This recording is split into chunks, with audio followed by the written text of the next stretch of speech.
Demain, 24 avril, est la journée nationale de commémoration du génocide arménien. 1 200 000 morts entre 1915 et 1917.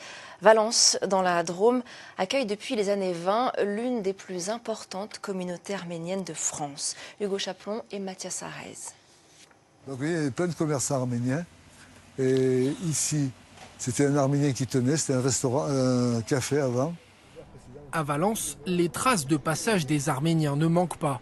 Georges Eredzian, 82 ans et petit-fils de rescapés du génocide, a vu fleurir une communauté. Vous savez, quand vous arrivez dans un pays que vous ne connaissez pas bien, automatiquement vous essayez de trouver des gens qui vous sont proches, quoi. Et donc entre eux, ils trouvaient que c'était favorable, quoi.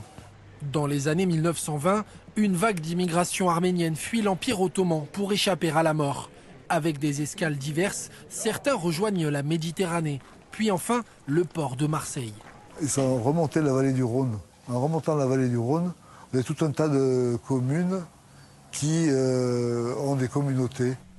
Cette histoire d'exil, c'est celle de milliers d'Arméniens qui ont atterri dans la Drôme.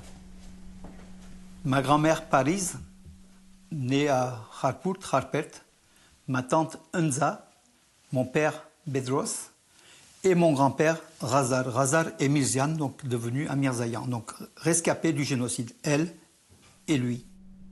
La famille de Krikor Amirzayan a un temps dû vivre en Syrie avant de rejoindre la France dans les années 60.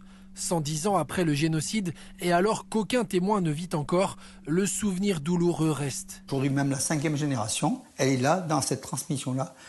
Le génocide est un fait imprescriptible. Dans la mémoire humaine, c'est quelque chose, c'est le plus horrible de la mémoire humaine, en fait, le génocide. Cette transmission, la communauté arménienne la cultive, notamment au travers de la langue. De génocide des Arméniens de 1915.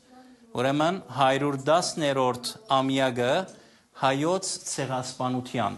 À l'église évangélique arménienne, les enfants peuvent assister à des cours de langue. On aime bien garder l'identité et on dit que si la personne, il vient d'où, il peut continuer mieux sa vie. Et garder l'héritage, c'est bien. Qui entre nous, il n'aime pas de garder l'héritage familial? S'il n'existe pas de données officielles, on estime aujourd'hui que 10% des habitants de Valence sont d'origine arménienne, soit près de 8000 personnes, faisant de la capitale valentinoise l'une des plus grandes communautés de France.